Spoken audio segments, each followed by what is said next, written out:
Welcome to AMF 24/7 news. Narasaraopet పట్టభద్రుల ఎన్నికల సందర్భంగా నరసరావుపేటలోని నవయుగ కన్వెన్షన్ నందు ముఖ్య నేతలతో సమీక్ష సమావేశం ఏర్పాటు చేయడం జరిగింది. సమీక్ష సమావేశంలో పాల్గొన్న నరసరావుపేట శాసనసభ్యులు డాక్టర్ చదలవాడ అరవింద్ బాబు.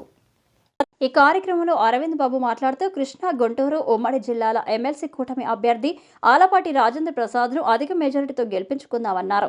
ఆలపాటి ఘనపాటిగా చేసుకుందామని, ప్రజల కష్టాలు తెలిసిన వ్యక్తిని గెలిపించుకుందామన్నారు. నిరుద్యోగులకు ఉద్యోగ అవకాశాలు కల్పించే విధంగా కూటమి ప్రభుత్వం పనిచేస్తుందని, రానున్నట్టు పట్టభద్రుల ఎమ్మెల్సీ ఎన్నికలకు నాయకులు, కార్యకర్తలు సంసిద్ధంగా ఉండాలని పిలుపునిచ్చారు. ఈ కార్యక్రమంలో పల్నాడు జిల్లా ఇన్ఛార్జి విద్యుత్ శాఖ మంత్రి గొట్టిపాటి రవికుమార్, రాష్ట్ర ప్రభుత్వ చీఫ్ విప్ జీవి ఆంజనేయులు, కూటమి ఎమ్మెల్సీ అభ్యర్థి ఆలపాటి రాజేంద్ర ప్రసాద్, జిల్లా పార్టీ అధ్యక్షుడు కొమ్మలపాటి శ్రీధర్, నరసరావుపేట శాసనసభ్యులు చదలవాడ అరవింద్ బాబు, చిలకలూరిపేట శాసనసభ్యులు ప్రత్తిపాటి పుల్లారావు, గురజాల శాసనసభ్యులు ఎరపతనేని శ్రీనివాసరావు, సత్తెనపల్లి శాసనసభ్యులు కన్నా లక్ష్మీనారాయణ, మాచర్ల శాసనసభ్యులు జూలకంటి బ్రహ్మానందరెడ్డి, పెదకూరపాడు శాసనసభ్యులు భాష్యం ప్రవీణ్, నరసరావుపేట జనసేన ఇన్ఛార్జ్ సయ్యద్ జిలానీ, రాష్ట్ర గ్రంథాలయ పరిషత్ చైర్మన్ గోనుకుంట్ల కోటేశ్వరరావు తదితరులు పాల్గొన్నారు.